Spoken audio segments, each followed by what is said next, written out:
నమస్తే. ఇది కథ కాదు జీవితం కార్యక్రమానికి స్వాగతం.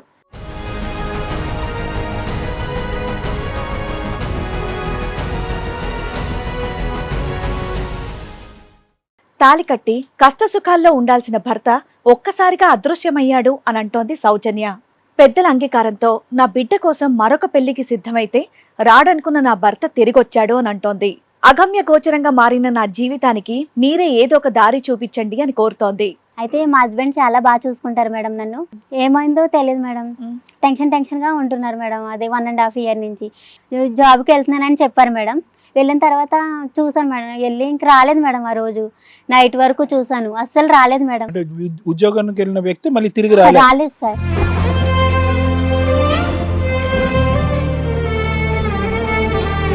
బెడ్రూమ్లో బట్టలు అవి చక్కేస్తుంటే మేడం, అక్కడ బట్టల కింద ఫోన్ ఉంది మేడం, మా హస్బెండ్ది టచ్ ఫోన్.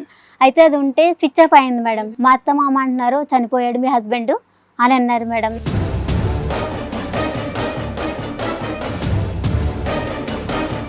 మీ అత్త మామయ్యే, అమ్మ నాన్న కూడా కాదు. అంటే ఏంటి, సైకలాజికల్ గా ఇంట్లో సరిగ్గా ఉండేవాడు కాదు, బయటికి వెళ్ళిపోతూ ఉండేవాడు చెప్పా పెట్టకుండా. ఇవి రిపీటెడ్ గా జరుగుతూ ఉండడం వల్ల మీకు అప్పుడు ఇంకా కన్ఫర్మ్ అయిపోయింది, ఇంకా అప్పటి నుంచి దొరకలే అతను.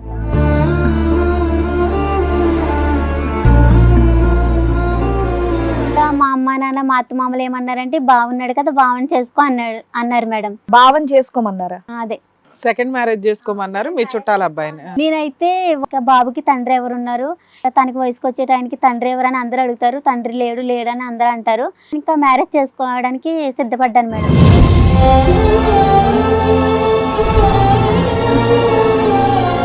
అయితే నేను ఇంకా తనతో ఎంగేజ్మెంట్ అయిపోయింది మేడం. మేము తర్వాత ఫిజికల్ కూడా శారీరకంగా కూడా కలిసిపోయాం మేడం. ఎంగేజ్మెంట్ అయినాక ఫిజికల్ గా కలిసారా?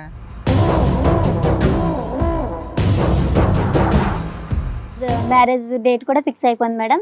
తర్వాత శుభలేఖలు అన్ని ఇస్తున్నారు. తర్వాత నేను మామూలుగా వేరే పని మీద అలా వెళ్తుంటే మా హస్బెండ్ నాకు ఎదురొచ్చారు మేడం.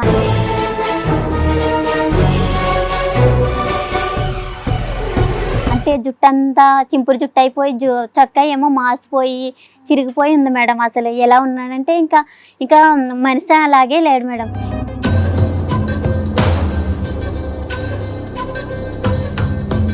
ఏం చేయాలనేది అందరికీ టెన్షనే. అవును మేడం. ఎందుకంటే ఒకటి అమ్మాయి ఫిజికల్ గా కలిసిపోయిన ఎంగేజ్మెంట్ అయిన ఒక వ్యక్తి, ఇంకొకటి సొంత భర్త వెనక్కి రావడం. Yes madam.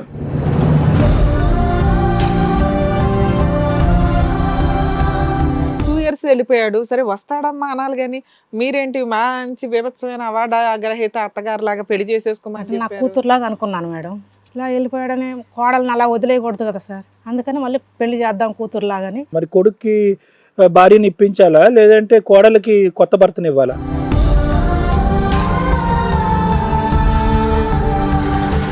మీకు పెళ్ళయి ఒక కొడుకు ఉండి 4 సంవత్సరాలు 5 సంవత్సరాలు కాపురం చేసిన అమ్మాయిని చేసుకోవాలని ఎందుకు అనుకున్నారు? వాళ్ళ భర్త వచ్చాడు వెనక్కి, ఏం చేద్దాం? అమ్మాయి లేకుంటే నేను ఉండలేను మేడం. అది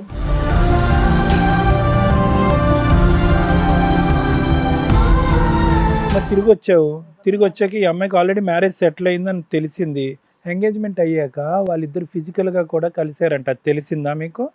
ఆయన కూడా ఉండమని ఇద్దరం ఉంటాం. అయ్యో అయ్యో కానీ అయ్యో నువ్వే దగ్గరుండి కన్యాదానం చేసేలాగా ఉన్నావు.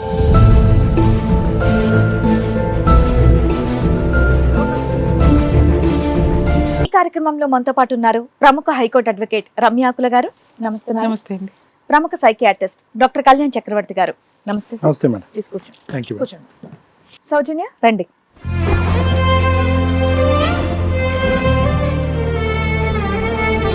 నమస్కారం మేడం. నమస్తే అమ్మా. నా పేరు సౌజన్య మేడం. నాకు మ్యారేజ్ అయ్యి 6 years అయింది మేడం. అయ్యో చూడండి, చిన్నపిల్ల ఉన్నారు. మీ వయసు ఎంత ఉండొచ్చు? 25 years మేడం. 25? ఓకే. మా అమ్మ నాన్న నన్ను చాలా బాగా చూసుకున్నారు మేడం, బాగా చదివించారు డిగ్రీ గట్ట. అయితే నాకు 6 years అయింది మేడం మ్యారేజ్ అయ్యి. లవ్ మ్యారేజ్ అరేంజ్డ్ అండి? అరేంజ్డ్ మ్యారేజే మేడం. అయితే మా హస్బెండ్ చాలా బాగా చూసుకుంటారు మేడం. నన్ను బయటికి తీసుకెళ్ళేవారు, మంచిగా ఏదైనా ఫుడ్ తీసుకురావడం. చాలా నాకు 2 years బాబు కూడా ఉన్నాడు మేడం. మా బాబుని నన్ను చాలా బాగా చూసుకుంటారు మేడం, చాలా మంచిగా ఉంటారు. అయితే ఏమైందో తెలియదు మేడం. టెన్షన్గా ఉంటున్నారు మేడం. అదే 1.5 year నుంచి. ఏంటి ఇలా టెన్షన్గా ఉంటున్నారు అని నేను ఊటీకి తీసుకెళ్ళాను మేడం. తీసుకెళ్తే మళ్ళీ తీసుకెళ్ళి మళ్ళీ తీసుకుని వచ్చేసాను మేడం. ఏం పని చేస్తాడమ్మా మీ ఆయన? బ్యాంక్లో జాబ్ చేస్తారు మేడం. ఓకే. అయితే తీసుకుని వచ్చేసాను మేడం. తీసుకుని వెళ్ళొచ్చేసినాక తర్వాత జాబ్కి వెళ్తున్నానని చెప్పారు మేడం. వెళ్ళిన తర్వాత చూసాను మేడం, వెళ్ళి ఇంక రాలేదు మేడం. ఆ రోజు నైట్ వరకు చూసాను, అస్సలు రాలేదు మేడం. అంటే ఉద్యోగానికి వెళ్ళిన వ్యక్తి మళ్ళీ తిరిగి రాలేదు. రాలేదు సార్. మీ వారికి ఒంట్లో బాగాలేదని మీరు హాస్పిటల్ తీసుకెళ్లి వచ్చారు, దాని తర్వాత రెగ్యులర్ గా జాబ్ కి వెళ్తున్నారు. హాస్పిటల్ కాదు, అదే ఏంటి ఇలా టెన్షన్ భయంగా ఉన్నారు, ఒకవేళ రిలీఫ్ అవుతారు అన్నట్టు Okay, నేను okay, ఊటీకి okay. తీసుకుని వెళ్ళాను మేడం. ఓకే. తీసుకెళ్ళిన తర్వాత నెక్స్ట్ మందులు ఇచ్చారమ్మా, మందులు వాడమని చెప్పారు అతనికి ఏమన్నా? అంటే కాదు, అంటే ఊటీకి అలా తీసుకెళ్ళాను సార్. అంటే ఏదైనా ఇంట్లో ఏదైనా Okay, జాబ్ okay, చేసి okay. స్ట్రెస్ అవుతున్నారేమో అని తీసుకెళ్ళాను సార్. తీసుకెళ్ళి తర్వాత తీసుకొచ్చేసిన తర్వాత నెక్స్ట్ డే ఆఫీస్ కని వెళ్ళారు మేడం. వెళ్ళిన తర్వాత మళ్ళీ తిరిగి రాలేదు. నేను అంత 12 వరకు చూసాను మేడం నైట్. నాకేమో ఏంటి తిరిగి రాలేదని చూసి తర్వాత నేను మామూలుగా బెడ్రూమ్లో బట్టలు అవి చక్కేస్తుంటే మేడం, అక్కడ బట్టల కింద ఫోన్ ఉంది మేడం, మా హస్బెండ్ది టచ్ ఫోన్. అయితే అది ఉంటే స్విచ్ ఆఫ్ అయింది మేడం. ఇది రెగ్యులర్ గా వాడే ఫోను ఇంట్లో వదిలేసి వెళ్ళిపోయాడా? ఓకే. అయితే అది స్విచ్ ఆఫ్ అయింది మేడం. స్విచ్ ఆఫ్ అయింది. ఓకే, ఫోన్ ఇలా స్విచ్ ఆఫ్ అయింది, ఫోన్ ఇక్కడ వదిలేసారని నాకు టెన్షన్ పట్టుకుంది మేడం, భయం పట్టుకుంది.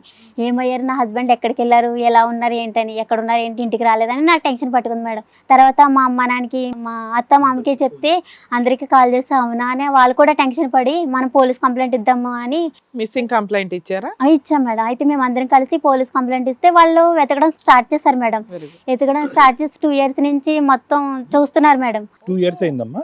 అవును సార్, 2 years నుంచి కనిపించడం లేదు సార్. మా అత్త మామ అంటున్నారు చనిపోయాడు మీ హస్బెండ్ అని అన్నారు మేడం. ఏంటి మీ అత్త మామయ్యే, అమ్మ నాన్న కూడా కాదు? అంటే ఏంటి, సైకలాజికల్ గా ఇంట్లో సరిగ్గా ఉండేవాడు కాదు, బయటికి వెళ్ళిపోతూ ఉండేవాడు చెప్పా పెట్టకుండా. ఇవి రిపీటెడ్ గా జరుగుతూ ఉండడం వల్ల మీకు అప్పుడు ఇంకా కన్ఫర్మ్ అయిపోయింది, ఇంకా అప్పటి నుంచి దొరకలా అతను. ఇంకా చనిపోయాడు. ఇప్పుడు నీకు బాబుకి తండ్రి లేడు. సైకలాజికల్ గా ఇలా అవటానికి ఏమైనా కారణం ఉందమ్మా? భార్యాభర్తలు గొడవలు కానీ, కింద పట్టడం కానీ, ఏమైనా యాక్సిడెంట్ అవటం కానీ, ఫిట్స్ లాంటిది ఏమైనా ఉండటం కానీ, ఇలాంటివి ఏమైనా ఉన్నాయా? సడన్ గా అలా మారిపోయాడు అంతేనా మనిషి? సడన్ గానే ఎలా అయ్యారు సార్? అది వెళ్ళిపోవటం అనేది ఇది ఒక్కసారి జరిగిందా, అంతకు ముందు చాలా సందర్భాల్లో జరిగిందా? వెళ్ళిపోవడం అనేది ఒక్కసారే జరిగింది ఒకసారి సార్. జరిగింది.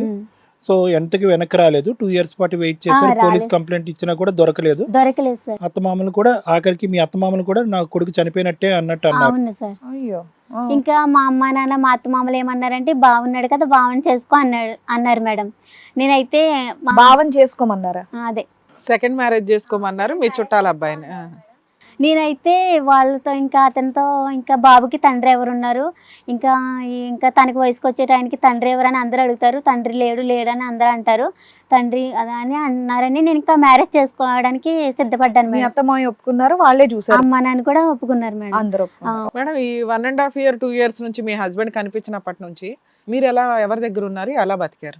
మీరు మీ అబ్బాయి ఉండేవాళ్ళ, మీ అమ్మ వాళ్ళ దగ్గర ఉండేవాళ్ళ, లేకపోతే మీ అత్త వాళ్ళ అని దగ్గర? ఇంకా అత్త మామ వాళ్ళ ఇంట్లోనే ఉన్నాను మేడం. అప్పుడప్పుడు అమ్మ వాళ్ళ ఇంటికి కూడా వెళ్ళొచ్చేదాన్ని. ఓకే. అయితే వెళ్ళొచ్చిన తర్వాత ఇంకా అందరూ మీ అన్నారు, అత్త మామకి నువ్వు ఒక భారం అయిపోయావు ఒక రకంగా. "ఆ, కొడుకు లేడు, వస్తాడో రాడో తెలియదు, ఇంకా అందుకని వాళ్ళు డిసైడ్ చేశారు ఇంకా మా అబ్బాయి రాడమ్మా, చనిపోయినట్టే లెక్క అని. ఇంట్లో మీ ఇంట్లో వాళ్ళు నీ పిల్లడి కోసం నీ కోసం ఒక సంబంధం చూశారు, చుట్టాల అబ్బాయి. అవును మేడం. ఓకే అమ్మా. అయితే నేను ఇంకా తనతో ఎంగేజ్మెంట్ అయిపోయింది మేడం. మేము తర్వాత ఫిజికల్ కూడా శారీరకంగా కూడా కలిసిపోయాం మేడం. ఎంగేజ్మెంట్ అయినాక ఫిజికల్ గా కలిసారా? పెళ్ళి అవ్వలేదు ఇంకా ఆ. అప్పటికి? పెళ్లి అవ్వక ముందే కలిశారు. ఎంగేజ్మెంట్ కి పెళ్లికి మధ్యలో శారీరకంగా అతనితో కలిసి. ఆ, అతను చుట్టాల అబ్బాయి అమ్మా, తెలిసిన అబ్బాయా, ఎవరి అబ్బాయి? దూరం ఎవరో వేరే సంబంధం ఫిక్స్ అయింది కదా అని మేము అలా. సరే కలిశారు, కానీ ఆ అబ్బాయి తెలిసిన అబ్బాయా లేదంటే దూరం లేదు. సంబంధం? దూరం సంబంధం. ఓకే. అయితే తర్వాత సార్ మ్యారేజ్ డేట్ కూడా ఫిక్స్ అయిపోయింది మేడం. తర్వాత శుభలేఖలు అన్ని ఇస్తున్నారు. తర్వాత నేను మామూలుగా వేరే పని మీద అలా వెళ్తుంటే మా హస్బెండ్ నాకు ఎదురొచ్చారు మేడం. అంటే జుట్టు అంతా చింపురు జుట్టు అయిపోయి చొక్కా ఏమో మాసిపోయి చిరిగిపోయి ఉంది మేడం. అసలు ఎలా ఉన్నాడంటే ఇంకా మనిషి అలాగే లేడు మేడం. గుర్తుపట్టావా నువ్వు? నేనైతే కొంచెం డౌట్ పడ్డాను మా హస్బెండ్ లా కాదని. తర్వాత గుర్తుపట్టాను అతను మేడం. నిన్ను గుర్తుపట్టాడమ్మా? గుర్తుపట్టాను. ఏది అలా ఉన్న మనిషి, అలా చింపుడు జుట్టు అలాగా పిచ్చివాళ్ళ కనిపించిన వ్యక్తి చిన్నగా గుర్తుపట్టాడు మేడం. గుర్తుపట్టినాక మాట్లాడాడు మేడం. నువ్వు ఆగి మాట్లాడావా? ఏమండి మీరేనా ఏంటని? నేను మాట్లాడలేదు. అతను గుర్తుపట్టి నా కాళ్ళ మీద పడ్డారు మేడం. ఏంటి మా హస్బెండ్ అని ఇలా ఉన్నారు ఏంటని అనుకున్నాను మేడం. తర్వాత మా హస్బెండ్ వచ్చేసారు. తర్వాత నాకు ఇక్కడ అప్పుడు మీరు ఒక్కరే ఉన్నారా లేదా మీ పక్కన నేను ఇంకెవరైనా? ఒక్కదాన్నే మీరు ఉన్నాను ఒక్కరే మేడం. ఉన్నారు. ఓకే. నాకు మా హస్బెండ్ వచ్చారు. నాకు మళ్ళీ వేరే వాళ్ళతో కూడా మా హస్బెండ్ లేరని, నేను చనిపోయారని వేరే వాళ్ళతో సంబంధం ఫిక్స్ చేసుకున్నాను మేడం. ఫిక్స్ చేసుకున్నారు, ఇంకా పెళ్లి అవలే. ఈ లోపల నీ భర్త వచ్చాడు, అవును. ఎక్కడికో వెళ్ళిపోయినటువంటి పిచ్చివాళ్ళకి వెళ్ళిపోయిన భర్త మళ్ళీ తిరిగి వచ్చాడు. అవును సార్. మీరు ఇంట్లో వాళ్ళకి చెప్పారా ఇలా కనిపించాడు మా ఆయన అని చెప్పేసి? ఇంట్లో వాళ్ళకి చెప్పారా? మీ అత్త మామయ్యకి, మీ అమ్మ నాన్నకి తెలుసు మేడం. తెలుసు, అందరికి చెప్పారు. చెప్పాం. వాళ్ళు ఏమన్నారు? ఈ పెళ్లి క్యాన్సిల్, నీ భర్తతోనే ఉండన్నారా, లేదంటే భర్త క్యాన్సిల్, ఈ కొత్తగా పెళ్లి చేసుకోమన్నారా? అది ఒకరైతే చేసుకోమంటున్నారు, ఒకరైతే వదిలే అంటున్నారు. మీ హస్బెండ్ వదిలేసి ఇతనే చేసుకో అంటున్నారు మేడం. నాకు ఏం చేయాలో ఇటువైపు వెళ్ళాలి, ఇటువైపు వెళ్ళాలి, అటువైపు వెళ్ళాలి అర్థం కావట్లేదు మేడం. అందుకే మీరు ఏమైనా నాకు అందరూ ఏమనుకుంటున్నారు అన్నది పక్కన పెట్టాం. అసలు ఒక మనిషిగా, ఒక భార్యగా అంత బాగా చూసుకున్నటువంటి ఒక భర్త, 6 సంవత్సరాల ప్రయాణం, ఒక బిడ్డ, నీ మనసులో ఏమనిపిస్తుంది? మా హస్బెండ్ ని మీ హస్బెండ్ తో ఉండాలనుకుంటున్నావా? అవును మేడం, మా ఆ మాట హస్బెండ్ ఓపెన్ గా చెప్పేస్తే అయిపోదు కదా, ఇక్కడ దాకా ఎందుకు రావడం? మీ ఇంట్లో వాళ్ళకి స్ట్రాంగ్ గా, ఎందుకంటే నీ భర్తతో నీకు విడాకులు ఏం అవ్వలేదు, మిస్సింగ్ కంప్లైంట్ 7 years ఏం అయిపోలే, మీ ఆయన ఓకే తర్వాత సెకండ్ మ్యారేజ్ లీగల్ గా వ్యాలిడ్ అనడానికి. ఇక్కడ ఇంకా మ్యారేజ్ అవ్వలే, నీ పిల్లాడి తండ్రి బతికొచ్చాడు నీ దగ్గరికి, అందరికి చెప్పేస్తే అయిపోయేది కదా. ఇప్పుడు మీ ఇద్దరి మధ్య ఫిజికల్ రిలేషన్ ఉందని ఎవరికి తెలియదు, నువ్వు చెప్తే తప్ప. ఫీలింగ్ ఏం? అంటే ఇప్పుడు చేసుకోబోయే అబ్బాయి ఏమన్నా అంటున్నాడా నువ్వు నన్నే చేసుకోవాలి అని చెప్పి? శుభలేఖలు ఇచ్చేస్తాం మేడం, మళ్ళీ మేము ఫిజికల్ గా కలిసాం కదా పరువు మేడం. పోతుందా? అందుకే ఇప్పుడు ఏం చేయాలో అర్థం కాక అలాగా అమ్మా, లేదంటే ఆ గడ్డాలు, ఆ జుట్లు పెంచుకుని బట్టలు చింపుకున్నటువంటి వ్యక్తిని చూడలేక అతన్ని యాక్సెప్ట్ చేయలేకపోతున్నావా? అంటే ఒక పిచ్చివాడిని యాక్సెప్ట్ చేయలేకపోతున్నావా, లేదంటే ఇక్కడ ఆల్రెడీ ఎంగేజ్మెంట్ అయిపోయింది, శారీరకంగా ఒక అబ్బాయికి ప్రామిస్ చేసాం, ఈ వెడ్డింగ్ కార్డ్స్ కూడా పంచారు అనేదా? అవును సార్, అది అలా ఏం చేయాలో అర్థం కావడం లేదు సార్. అసలు మీ ఆయనతో మాట్లాడావా? బానే ఉందా? నేను గుర్తుపట్టాక ఏం మాట్లాడాడు? గుర్తుపట్టారు సార్. గుర్తుపట్టినాక మేడం నా కాళ్ళ మీద పడ్డారు మేడం. కాళ్ళ మీద పడినాక ఎక్కడికి వెళ్ళిపోయాడంట, ఏమైపోయాడంట ఇంతకాలం, ఎందుకు ఇలా అయిపోయాడు అనేది ఏమైనా చెప్పారా డీటెయిల్స్? చెప్పలేదు మేడం. అప్పుడు వెళ్ళిపోయేటప్పటికి ఇప్పటికి బాగానే ఉన్నాడా మాట్లాడే విధానంలో? వెళ్ళిపోయేటప్పుడు కొంచెం కొంచెం చిన్నగా abnormal గా మాట్లాడుతున్నారు మేడం. అంటే ఇప్పటికీ అలాగే మాట్లాడుతున్నాడా? చిన్నగా మాట్లాడుతున్నారు, గుర్తుపట్టారు మేడం నన్ను. అప్పుడు వెళ్ళిపోయేటప్పుడు కొంచెం అట్లా లేదా మనిషి వ్యవహారం? వెళ్ళిపోయినప్పుడు బాగా ఉంది మేడం, ఇంకా ఎక్కువ ఇప్పుడైతే ఉంది. ఓకే, ఇప్పుడు కొంచెం పర్లేదు అంటాం. Yes madam. ఇప్పుడు ఎక్కడున్నాడమ్మా మీ ఆయన? ఎక్కడున్నాడు ప్రస్తుతం? మీరు పెళ్లి చేసుకున్నటువంటి మొదటి వ్యక్తి ఎక్కడున్నాడు? వచ్చాడా? వచ్చారు సార్, మా ఇంట్లోనే ఉన్నారు ఇప్పుడు. మీ ఇంట్లోనే ఉంటున్నాడు? ఇంకా మా ఇంటికి తీసుకెళ్ళాం, మా అత్త మామయ్యకి దగ్గర ఉంచాం మేడం. Okay okay. ఇప్పుడు మీతో పాటు ఎవరు వచ్చారు? నాతో పాటు మా అమ్మ, మా అత్తయ్య, మామయ్య. అందరు వచ్చారా? ఏం చేయాలనేది అందరికీ టెన్షనే. అవును మేడం. ఎందుకంటే ఒకటి అమ్మాయి ఫిజికల్ గా కలిసిపోయిన ఎంగేజ్మెంట్ అయిన ఒక వ్యక్తి, ఇంకొకటి సొంత భర్త వెనక్కి రావడం. Yes madam. సో సౌజన్యం